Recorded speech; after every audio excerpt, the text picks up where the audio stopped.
Next, I would like to announce our keynote speaker for tonight is Bailey Morgan Brown Mitchell. Bailey is a citizen of the Cherokee Nation, a researcher, designer, and educator. Bailey is an assistant professor at Oklahoma State University. Previously, Bailey was a designer at Pelli Clarke Pelli Architects in New Haven, Connecticut, as well as a public high school English teacher. She holds a Master of Architecture from the Harvard Graduate School of Design, as well as a Master of Design Studies, where she examines topics related to Native American sovereignty, housing, and beginning design education, while her current research is connected with supporting tribal sovereignty and beginning design education.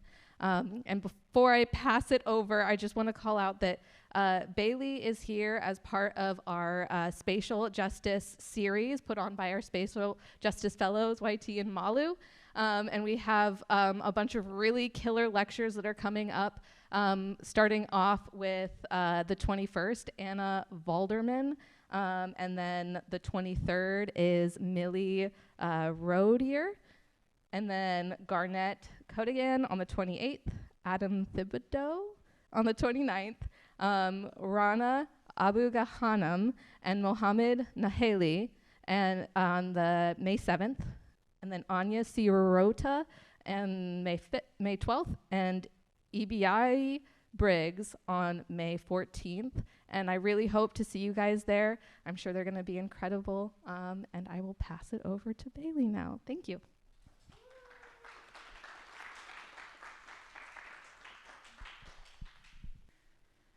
Okay, so this talk tonight is titled Stop Building a Manifesto, or What Happens When You Stop Building and Do Other Things Instead.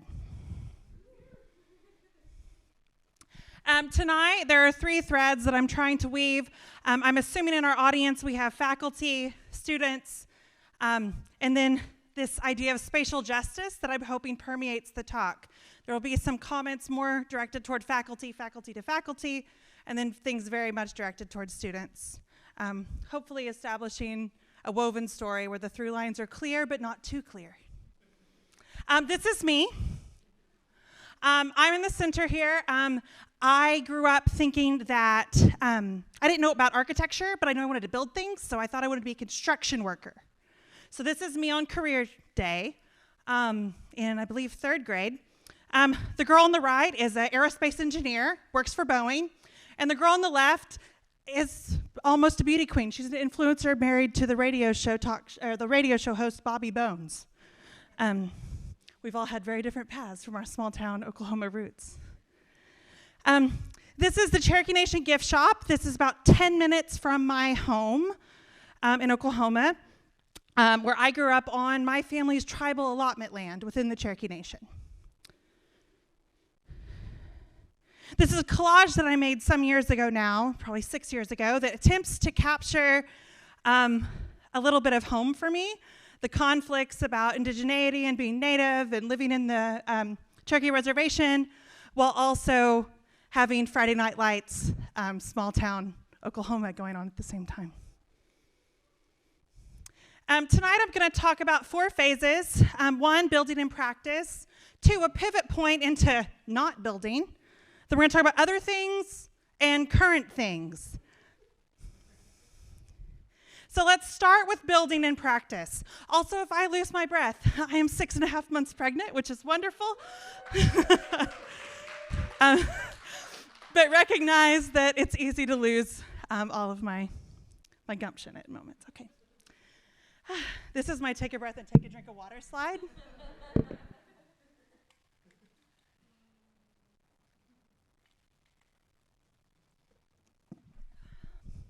So thinking about building in practice, this is the office of Pelli Clarke Pelli, now Pelli Clarke Partners in New Haven, Connecticut. This was my first job coming out of architecture school as an undergraduate. It was a dream from small town Oklahoma to move to the East Coast and kind of work on big things, right, to build architecture. This is one example of a project type I would have worked on. This is Gioia 22 in Milan, in the Porta Nuova district of Milan. I was fundamentally part of the design team. Here it is, me working on solar envelopes, thinking about maximum buildable area, work, right? Here. Building. This is a rendering that I worked on. I designed this facade, all this marble. Here's some models that I made in practice. The building's net zero, which is really exciting. Yeah. We worked with landscape architects from Italy. They're my favorite brand. Here it is in its finished capacity. So this was my experience very much in practice, building, right? When a project didn't get built, we just hoped we got paid the design fees, right? So the transition to not building for me happened in graduate school. I think it does for many of us. One project in particular I'm going to look at today is a project premised on not building. This is a moratorium on new construction. It was part of a studio led by Charlotte Malter-Bard, which many of you may be familiar with her work. This was a research-based studio in urban design. So I came from the architecture background, and for me, I'll talk about this a little bit more here in a minute, but this work was very much kind of out of my comfort zone, in a different discipline, kind of a different scale of work. But it was very much based on our own research interests. And so some of my interests in native architecture, starting to think about indigenous architecture from my home, had never really been relevant in my undergraduate experience, right? I had been planned to build those buildings, those skyscrapers, right? My 5-year BArch education taught me to do that, right? It didn't teach me to think about where I was from and be able to develop a research interest based on what I already knew. These kind of intuitive things from home.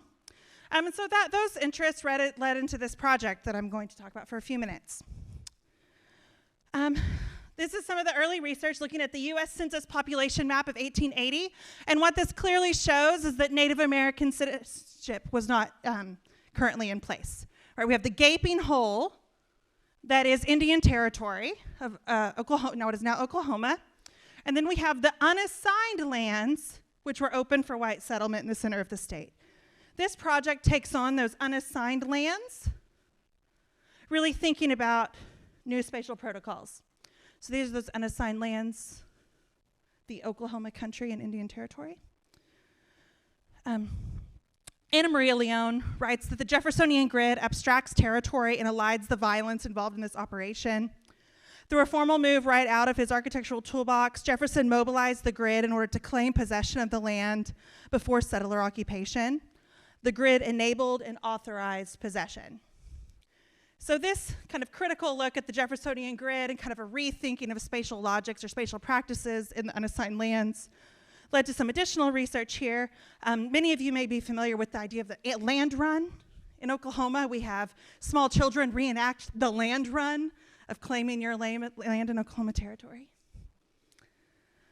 Some of this research tried to look at embedded forces and inflection points in the timeline of these unassigned lands, really focusing on one city in particular of Edmond, Oklahoma, and really thinking about space production of those lands over time. This is the development of that city over time, working to map that research.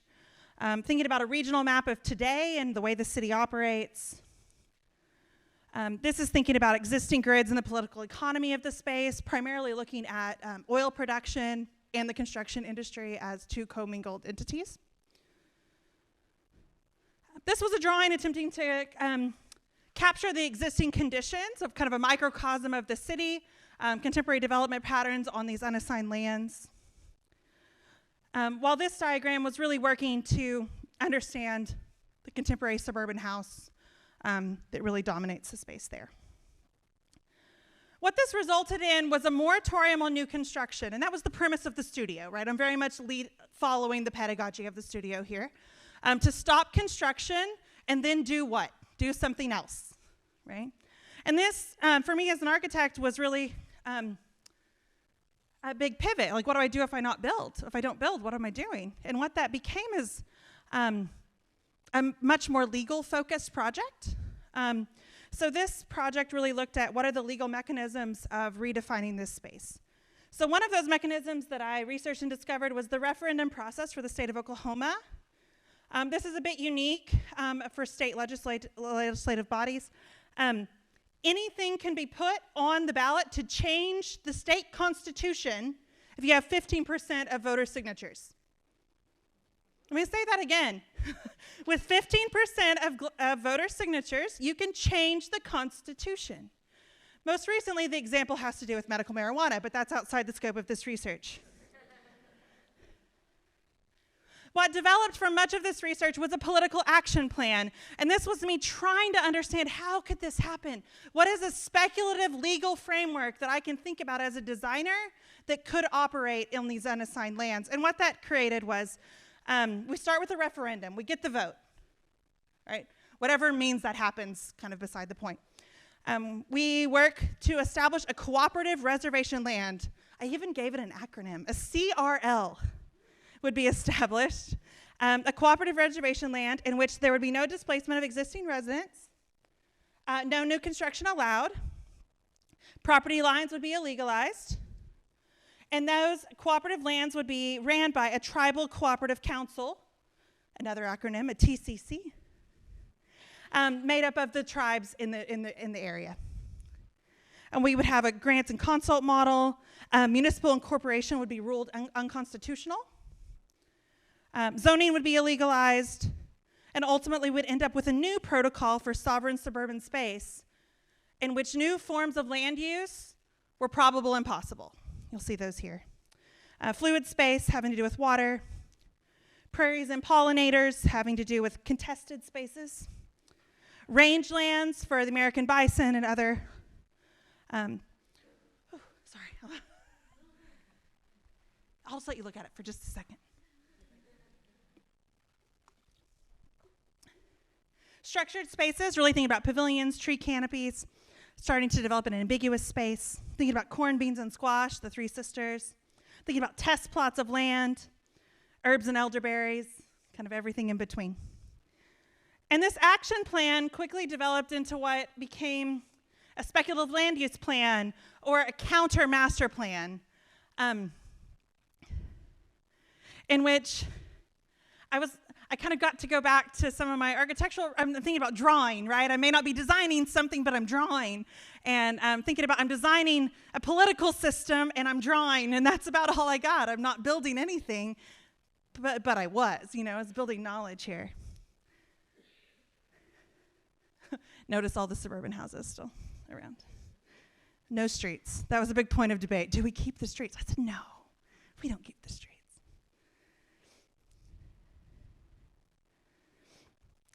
This project was working to rethink the unassigned lands through new spatial logics that desired to create new worlds. I tried to draw those worlds. Sketching is something that's really common to us as architects. It's something we engage with often.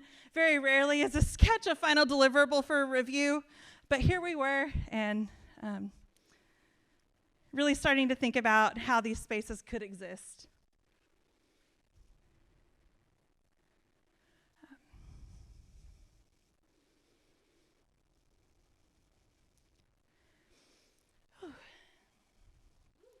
So that was about not building, more as a manifesto. But then now we're on to the other things. There were other things related to not building that I was starting to think about. So I had entered graduate school with an intention to not research tribal sovereignty or Native issues at all. It felt too close, too personal, something that I wasn't prepared to tackle academically. I don't know if anyone else has kind of had this reticence at times. My thesis proposal for graduate school was about school district boundaries and American suburbanization, thinking about property tax law. Real exciting, right? But as I went through graduate school, many of these ideas continued to develop both through this project that I worked on into really a thesis that became about architectural housing, Native American housing, and thinking about how both of these things could be valid at the same time as forms of Native housing. Really starting to think about lore, law, land, and home a little bit. This was a thesis really predicated on legal fact, starting to really think about Indian removal and resettlement. The Cherokee tribe is one of the removed tribes from the eastern U.S. to the central U.S.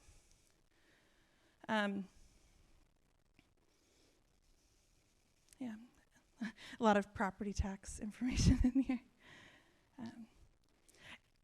In the middle of my thesis, a major Supreme Court case went through, the McGirt case, McGirt v. Oklahoma, in which the entire eastern half of Oklahoma was reestablished as a tribal reservation. Now, it was very exciting, very exciting. It also upended all of my research, which is a good time in the middle of your thesis during COVID. But really, this started to establish an entirely new legal framework, and there were a lot of question marks, a lot of unknowns. Many of those unknowns are still being contested in the courts, but the reservations were never disestablished. So that was some thesis work. These are some other things that I was doing that weren't building. I did some research work through the Joint Center for Housing Studies at the Harvard Graduate School of Design, looking at temporary homes and permanent cultural hierarchies, really comparing RVs versus mobile homes versus tiny homes. This was in the Creek capital of Okmulgee, Oklahoma. I also did some research on the Cherokee Nation affordable housing through the Joint Center. And this on the right is a little less related, but always related. This is some work I did through residency at the CCA in Montreal on a project for what is an architecture that does no harm. I don't think we resolved anything, but we asked a lot of good questions. So those are some other things that weren't building that really helped me to think about architecture in a new way. I'm also going to present some current things. Is it okay to look at some more recent work? We're going to look at 3 project types.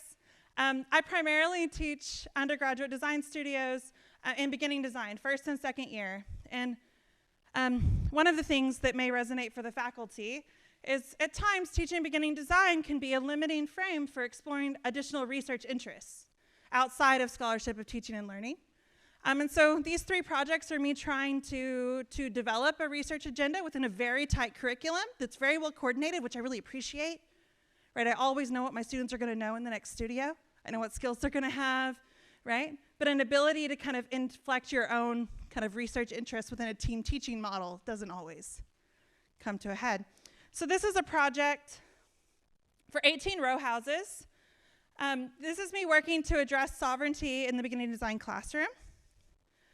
A quick note on sovereignty, it's a word I've thrown around a lot, but sovereignty here is the legal ability to self-govern, held by tribal nations.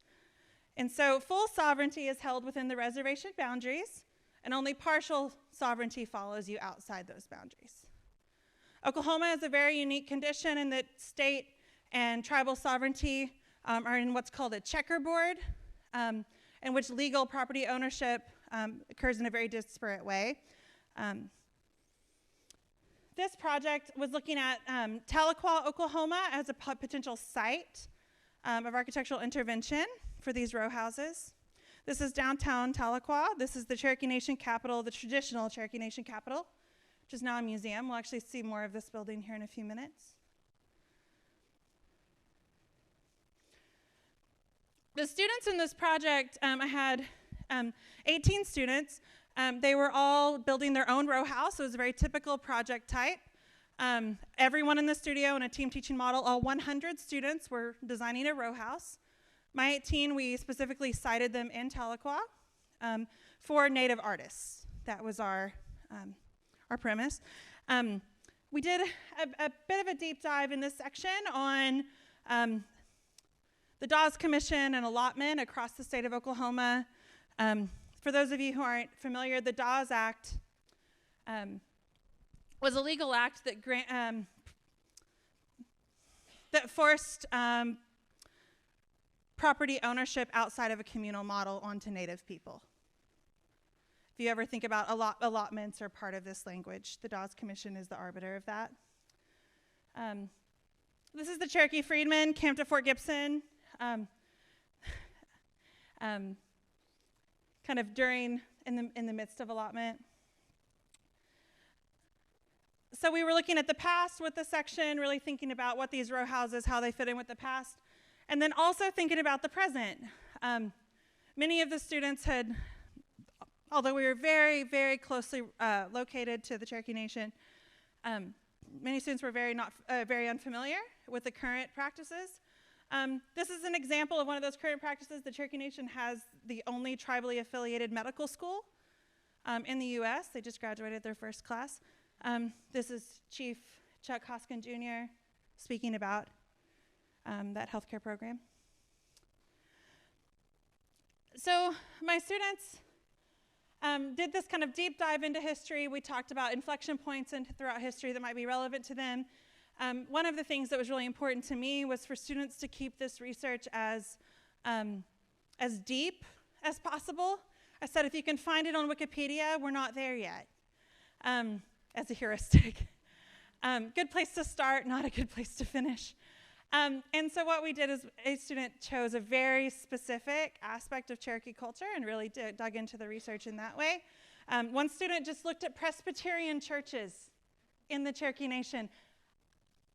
I don't even know how he found that topic, but and another student looked at softball fields and really thinking about sport, but all of these microcosms of identity in Cherokee culture, but in a less generic way. Many of you may be familiar with the Trail of Tears kind of arc of Cherokee history. That's something that I think most Americans, some Americans get in their K-12 education. But we are trying to avert that strategy and also speak a lot about hope versus a diminutizing narrative of death. Okay. The students developed row house proposals. There were a lot of learning objectives here. Thinking about the next studio, we were learning how to draw in perspective for the first time. We're drawing their second section they've ever drawn. We're really starting to draw their first exploded axon. So there's a lot of learning objectives going on in the studio. And my attempts to kind of think about these tribal sovereignty issues in the classroom are kind of secondary to that. This student was Cherokee herself, which was really exciting for me as someone who, like I mentioned earlier, went through undergraduate education with that never being relevant in any way, like whatsoever. It was exciting for me to see it be relevant for her, which was really special.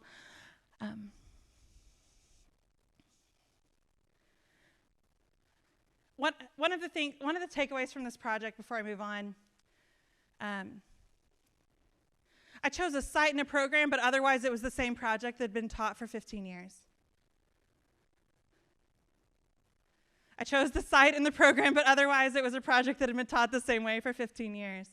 And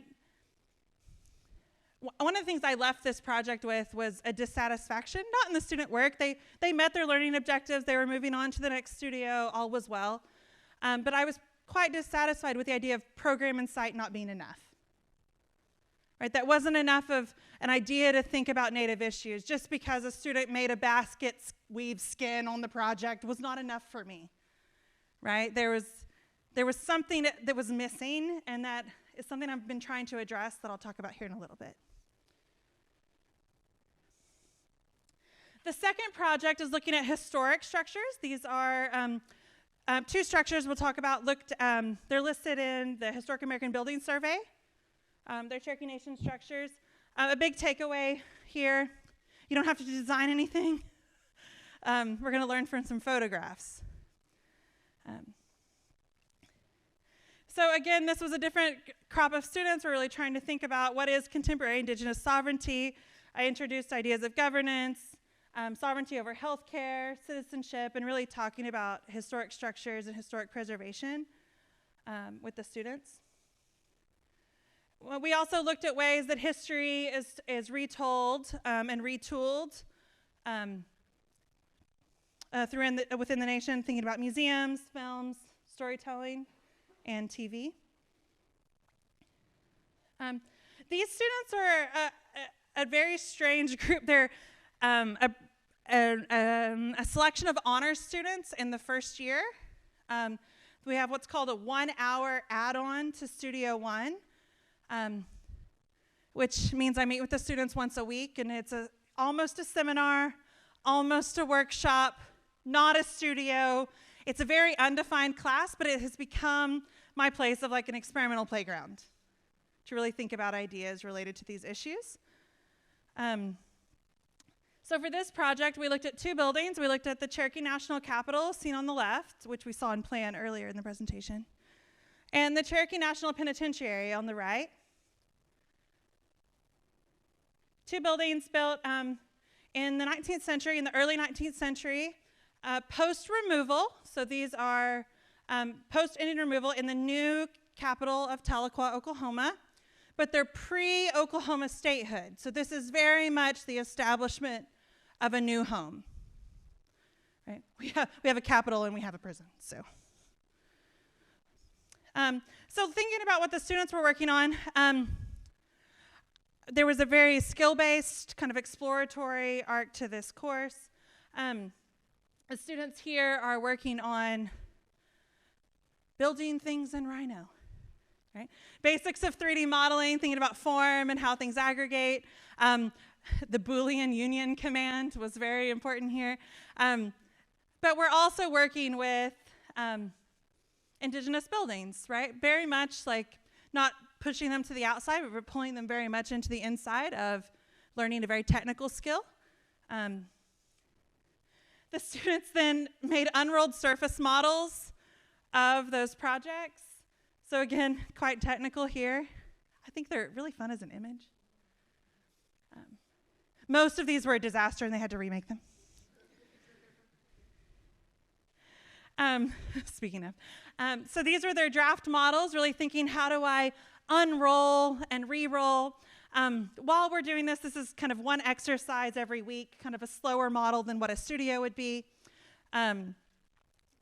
Really starting to think about the role and the importance of indigenous architecture in architecture. They remade their models, and finally we had a photography day. And the students photographed their models. And here I have some models with some reflections by the students. This is one of the students wrote, "When I think of Cherokee buildings, I think of things like teepees and buffaloes. The Cherokee never lived in teepees.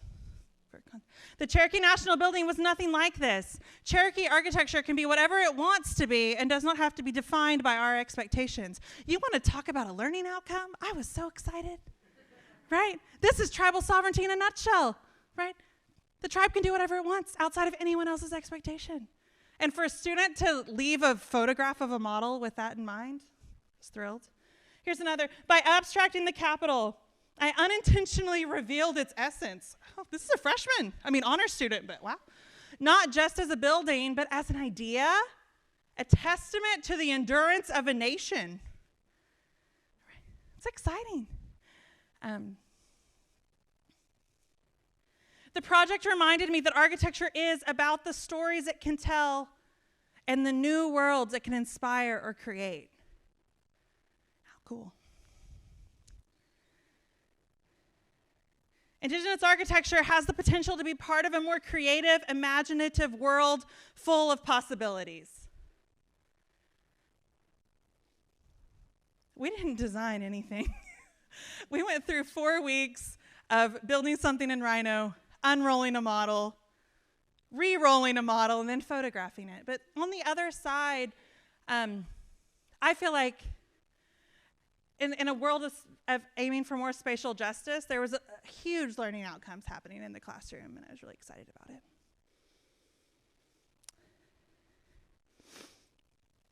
So I'm going to talk about some current work that's actually happening right now. I had the opportunity to teach an option studio, which is the new model that we have in the School of Architecture for 4th-year architecture students.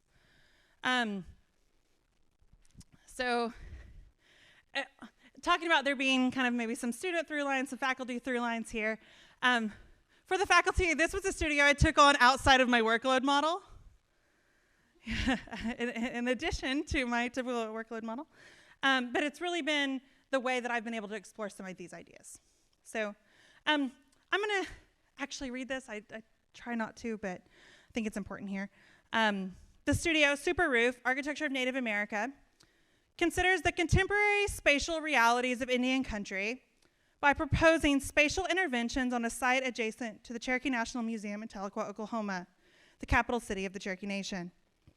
The project considers spatial sovereignty as a fundamental condition of inherent tribal legal sovereignty. Primarily through the medium of design, the studio engages with the contemporary conditions of living in Indian country today. The studio assumes the centrality of the discipline of architecture. It is spatial first, and yet critically informed by research and cultural knowledge. Key lectures, readings, and guest speakers provide additional context throughout the project.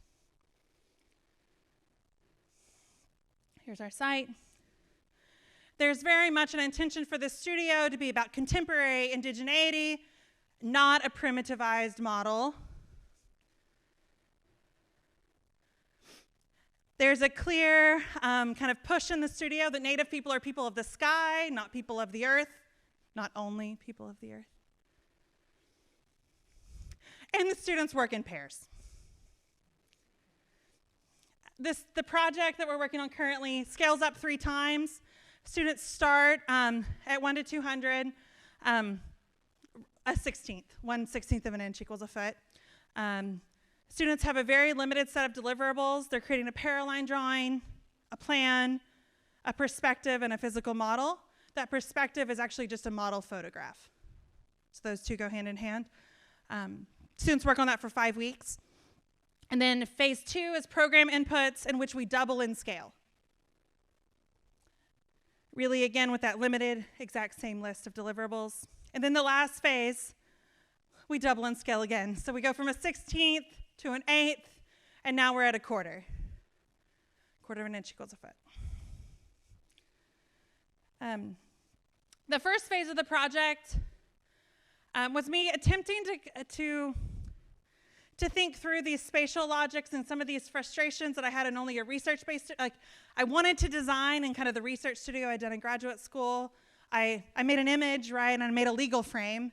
And this studio is really trying to think, okay, but what can we make architecture? Can we build? Well, it's unbuilt, not build. And so this is putting together archaeological plans of Cherokee dwellings. This is all work in progress. I've never spoken on this work before, so bear with me as I talk through it. Archaeological plans of Cherokee dwellings pre-removal. Then looking at Cherokee art from the 1940s. This is specifically the art from Leon Polk Smith, if anyone's familiar. And then those two as inputs that the students worked through as teams in order to develop a spatial logic for their plans. Kind of a premise for the project, both trying to think about the 1940s and kind of the ancient world at the same time. Here's one example of a student plan that's developed. Those 8 teams, this is kind of a temporary exhibition that we installed quite quickly, but each student has their plan, their axon, and their model photographs, and their model at a 16th. Really starting to think through and establish a spatial logic, kind of more graphic from the start. Here's some more of that work. We finished phase 2 now, where students took their initial plan and then worked to develop a program based on some research work. So these research studies were derived directly from Cherokee Nation initiatives that currently exist. So students watched and participated and read contemporary content being produced by the nation, very much respecting their own ability to tell their own stories, but what's important to them and how they invest. This is an example of one team looking at medicine and fragmented history, really thinking about pottery and plants. And their P2 development, their project 2 of a market. So every team, that's just one example, every team developed a program based on this research and kind of hybridizing of program. This is the Cherokee Nation Center for Handcraft and Manufacturing. This is another team's Cherokee Nation Research Center on PTSD and psychedelics. This is the Intergenerational Food and Move Center. A new Cherokee Nation art market called the Etsy Market. The Cherokee Nation Center for Data Sovereignty. The Living Languages Welcome Center. And the Cherokee Nation Center for Legal Advocacy. And A Court of Three Sisters, a restaurant and music venue for the Cherokee Nation. They decided to take a model photograph of the kitchen as the priority for this project, which is exciting. Serve spaces, okay. So these 8 programs were really exciting to me. These are places that don't exist, but working within the speculative mode of research, design, and architecture, we were able to think about new possibilities that build on current Cherokee Nation initiatives, right? Respecting sovereignty, but using our disciplinary knowledge to carry the projects forward, which is something I'm really excited about. The last phase, details, details, details, we're at a quarter. In order to kind of make this transition, students took their work from P2 and looked at Cherokee Nation folklore, which is actually a really nice connection to the previous speaker, looking at myths and legends, but really mining them for philosophical content, the way that Cherokee people think about the world, which was a very unique thing for the students to think about because they wanted to moralize the story, which wasn't the point, right? Every story has a moral that was against the point. What are the philosophical conditions within this story that help us design architectural details? So it's been fun talking about Uktena and thunder and scuppers. Or we've been talking about the origin of the mud dauber as a home for pottery, and then students are designing skylights. Like it's a very fun kind of way to think about architecture. A detail is always philosophical, and in this case, based on Cherokee philosophy found in stories. Here's the students giving some of those presentations. This is Desi and Jay that I've shown their work quite a few times, presenting their work to each other, to the group. And like I said, this is in progress. So this is our 1/4-inch plans. 1/4 of an inch equals a foot. This is Chris and Tim. Chris is on the right, Tim's on the left. This is the Living Languages Learning Center. We've hit a capacity of our printing width once we're at a 1/4, but it's been so helpful working at that scale, scaling up over time. This is from Wednesday. This is from Wednesday. So I said current, right? I wasn't. But they're really enjoying working at that scale, thinking about indigenous architecture at the level of the detail and philosophically at the same time, which has been really fun. So we'll see where it goes. The black box is still there. We've got 4 weeks to go. So that's some of the current work. I'm going to end with a few takeaways. I'm trying to get done by 3:45, so we have some time for questions. I'm going to present just a few takeaways, and then we'll maybe talk a little bit. There's hopefully a thread here about my attempts to develop research on tenure track, which I feel like is a useful thing to talk about that we don't talk about near enough. I am on year 2 of my tenure track process and really trying to establish that through line from graduate school into beginning design, into writings, and really trying to work through that. There's something here about the limitations of accreditation and working within a BARC program. The learning objectives are all very precise, but learning to think through and think through these ideas as a fundamental nature of architecture, not something on the periphery. It's something I'm really excited to continue to work on, given its challenges. The benefits and the failures of coordinated curriculum.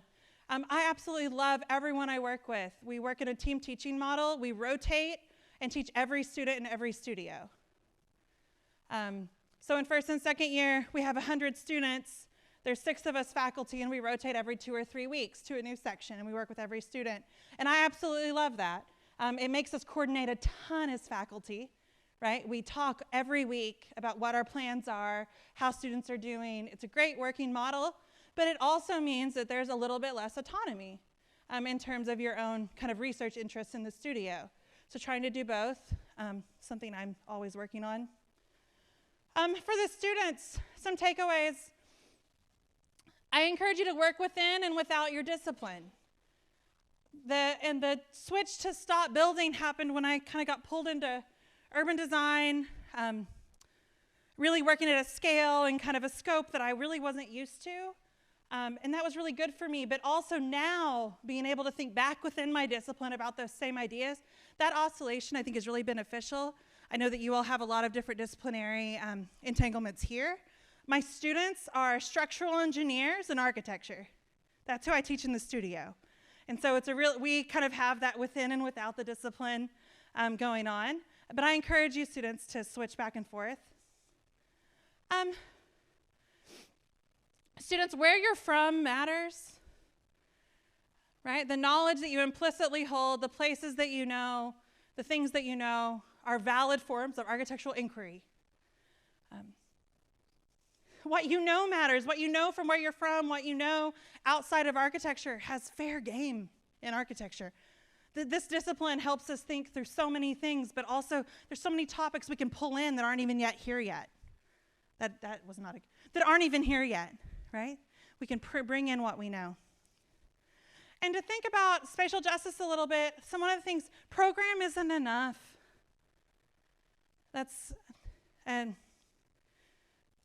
An Indigenous community center isn't enough, right? Unless you're thinking through the actual spatial logics that make that happen. So program isn't enough, but sometimes it is. And I think the last project shows that, where these program that I was just giving them of artist residence for Indigenous people wasn't enough, right, in the row house projects. But in this more recent project, these deep dives into the sovereign initiatives of the Cherokee Nation and doing that hybridity and that blending to really think about new potential typologies has been really exciting at the low level of program. So sometimes it is. I encourage you to stop building sometimes, right? And to step away and write and to think and to model and to draw. Right? Sometimes the ideas can move so much faster and be so much more fruitful in the speculative space. I would not be near where I am with these thoughts if I was still trying to build right now in Milan. Right? Right? It's through the speculative act and the speed that we get to work in the studio and through drawing that helps ideas move. And I'll just say spatial justice is worth the work, really thinking through new modes of inquiry, new methods of production, thinking about spatial justice as the goal of architecture is worth the work to kind of push through, to reach over your workload model. Well, those are some thoughts. 1 minute over. 2 minutes over. Oh, no. Okay, but I just ask that you consider when you're building and why, and when to stop building, when to think through research at the level of a manifesto, and when to do other things instead. Thank you for the invite. I've loved being here in Eugene, and the warm welcome has been lovely. I'm open to any questions and a conversation from here.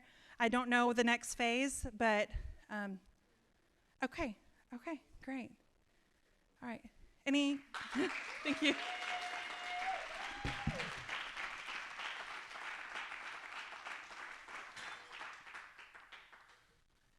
Any questions? We probably have a double.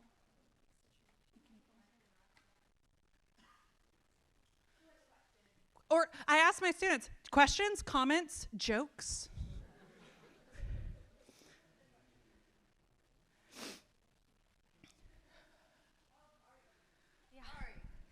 Hi, my name is Kari. I'm a 5th-year undergrad here, and I actually helped out with the conference last year. But I I think that I've spent the past 5 years of my degree kind of falling in love with the research process more so than with the design process. But obviously, I committed to a 5-year professional degree, and that comes with, you know, a certain set of expectations. And particularly in the past 2.5 years, I've had a really hard time keeping up with expectations of production and, in particular, like representation. Because for me, you know, so much of the depth in a project is in that initial research process. And so I guess I'm curious, what's your advice to students that are kind of contending with that? And like, I don't know. So I obviously love research. I think that works here, but I also think the product on the other end does matter. And sometimes I think what we make can speak back to us if we're able to get to the point of creating it. So I'll say sometimes you just need to make something that looks more finished than it is, just so you can look at it. I tell my students all the time, build a model, and it shouldn't take you more than an hour. Like, that is my expectation. Sometimes I think that it just has to be done. Right? It doesn't have to be perfect at that moment, but you need the product in order to evaluate it. And I think sometimes students get caught in like trying to make the perfect thing based on their research versus just finishing something. Then we can evaluate it because it's outside of my head. It's outside of, right? The anxiety goes away once it's on the table. And I think sometimes that can really help. And I think a lot through slow and fast working. I try to always articulate to the students my expectation. Is this fast work or is this slow work? Is this intuitive or is this tedious? And based on where we are in the project, we should be at a different level of resolution. And I think that can be really helpful for a student, especially someone who's really passionate about the research, wants to get things right, has a bunch of knowledge. Sometimes you just need to do something fast, just to get it out and then evaluate. That would be my biggest advice. I hope that's helpful. Thank you for your question. Yeah.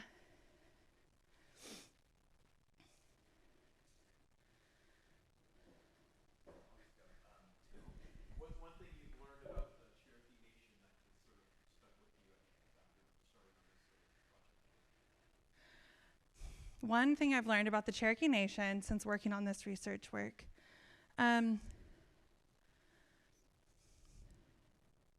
Oklahoma is a very red state.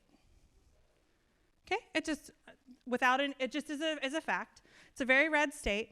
The Cherokee Nation and other tribal nations in Oklahoma. Oklahoma is home to 37 sovereign tribal governments. 37. The Cherokee Nation is the largest, right?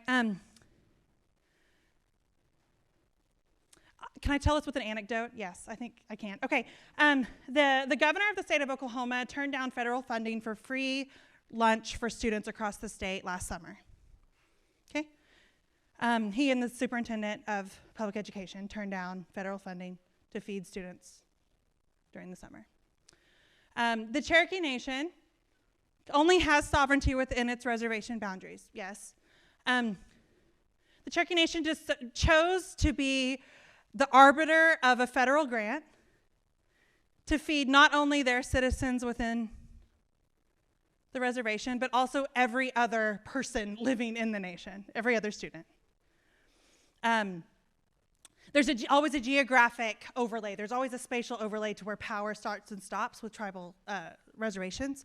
But that's just a moment of, this isn't even about our people, right? My people as the Cherokee, right? This was about, this is the right thing to do, that we can channel this money and feed kids. And for me, that's just wonderful. I mean, I don't know if it's something I've learned, but it's something I treasure, that just we're going to take care of people.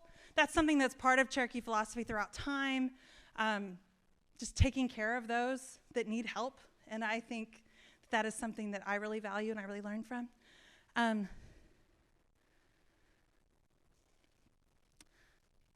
Kim Tallbear writes about genetics. She's a scientist, indigenous scientist, but she writes a lot about genealogy.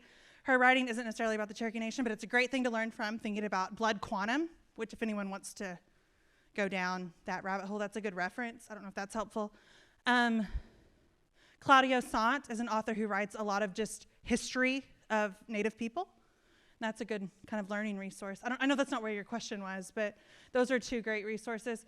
Steve Inskeep, the NPR radio host, has a book called Jackson Land, specifically about Indian removal for the Cherokee, which is really a great book, written for a public audience.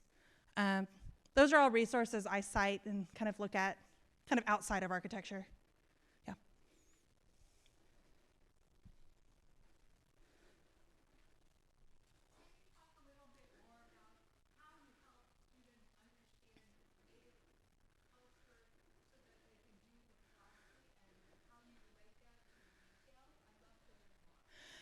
So on project 2, at the kind of medium scale, the students had watched a YouTube series put on by the Cherokee Nation called Cherokee Nation Wherever We Are. It's a YouTube series for Cherokee Nation citizens. It's who it's geared for the audience. Cherokee Nation citizens who don't live in the reservations, who aren't kind of living and breathing in the current policies, the actions, everything that's going on. So the students had watched those videos. I asked them to watch 3 to 5 of those videos, narrow those down to 2, and that really led into their program. So for me, that was a moment where they kind of got these it's a podcast model through this YouTube series, very well produced. The students very much got, this is the current state of the nation, right? And that helped, for me, deprimitivize. They weren't just reading content online, right? It was very much the voices of the people from the present. One of the videos was about pro sports in Cherokee Nation, and that was like a great thing for the students to engage with.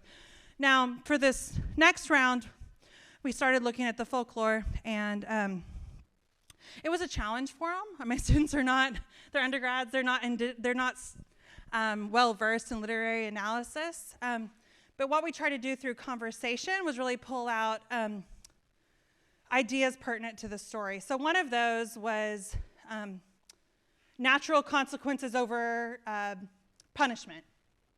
It's a story of 2 young boys. Their dad has always he goes into the cave and brings home meat every night. The cave is full of meat, or animals.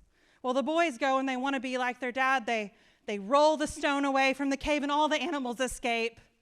And that is why we hunt today, right? That's the story. And we tried to say the moral of the story is not like hunting, right? We talked about natural consequences. You go out, you open a stone, and things are removed, and that's just the way things are. And kind of that matter of factness is one of the philosophical ideas we pulled out, just the idea of natural consequence. The boys received no punishment, but they had to hunt, right?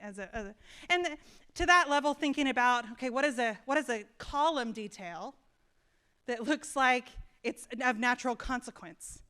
It's something the students are wrestling. I wish I had the work. They're working on it right now. That's one example. What's another one?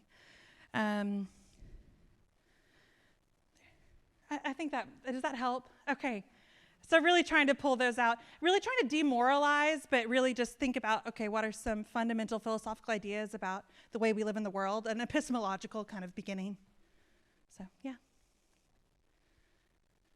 Yeah, YT. I want to thank you for, first of all, the enthusiasm, energy, and Thank you. yourself. And It's moving right now. Yeah.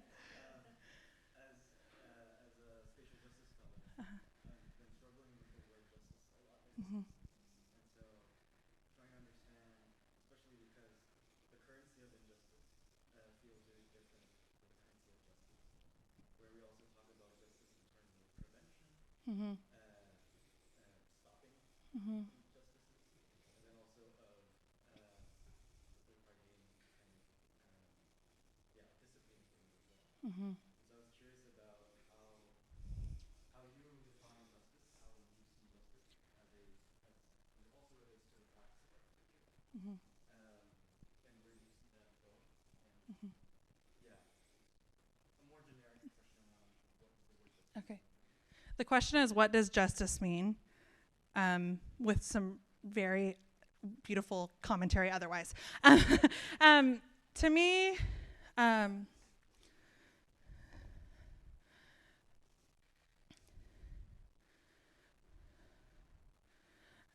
justice is about bringing a more just world to everyone. And what that can sometimes mean is that it's not that consequences aren't there. I think but to be more just is to be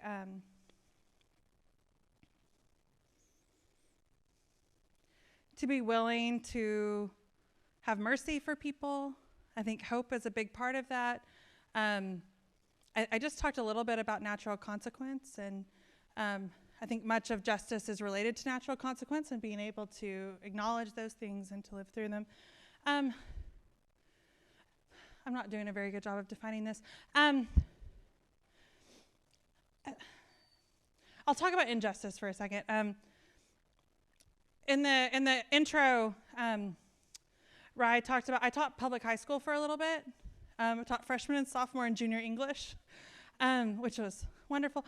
But in a high poverty Title I, mostly Native school in Salsa, Oklahoma.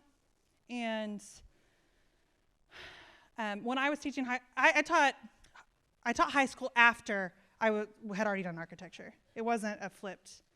And that was because I got laid off from a job in architecture, and I was over and done with it. Architecture was not fulfilling. It was maligned with like a lot of, I felt like I was making buildings that were bad for people. Not the tower work at Pelli. It's the firm that I didn't list in the bio. But I was mistreated. It was sexist. It was an awful environment. Every building I made, I felt like, even if they were public, they were worse for the city than us coming in before. Like it was a model I was not comfortable working in. I got laid off along with 5 others one day at 4:30. My husband, who's here today, he got off work at 5. I called him, and by the 30 minutes later, I was like, hey, I got laid off today. But I taught high school after that, and knowing that I wanted to be a teacher, but not knowing what that looked like. And after getting in the classroom, I love teaching. Those students have such an arc toward justice. You want to talk about justice? Talk to a 9th grader. Like, you want to fairness, justice, what is just, what is right. They are so attuned to that. And I love teaching them. I used a lot of my skills in architecture, literary now. It was a really great environment for me to teach. About halfway through that experience, I realized the architectural injustices that the students live through in terms of housing, in terms of urban development. Their built environment was beating them while they were down. And that was a moment like, I am happy being a teacher. Like, why? I was content. I was loving it. But I said, I know some things that can fix these upstream issues. We can think about spatial logics. We can think about urban development. We can think about architecture that can come out ahead of these issues for these students so they're not getting beat down by the world around them. And that injustice really spurred for me an impetus for graduate school. And that was, okay, how do I come out upstream of this? I'm not going to start a firm today. That's not the model. Okay, teaching in higher ed, that's a way to graduate 55 students a year with an arc toward justice that can maybe someday, hopefully, change this environment for those future students. Does that help? Sorry, it got a little personal there, but it was and that's like why I enjoy teaching college now, is really creating this cohort of critical-minded people who hopefully will not make those firms that I worked in that I was hurting people. I talked very briefly about the work I did at the CCA on do no harm, an architectural ethic of how do we do no harm as a practice, as a profession, and that's kind of in all of this too. Yeah, does that help? Okay. No, okay. Thank you. Thank you. It's been such a blessing to be here. We're really grateful, and yeah. Thank you. know what to say at the beginning of it. I wasn't trying to enter questions. I just couldn't help myself but say that was okay. very good. It felt like a very great conclusion. But yeah, it's perfect. Thank you so much. Can we do one more round?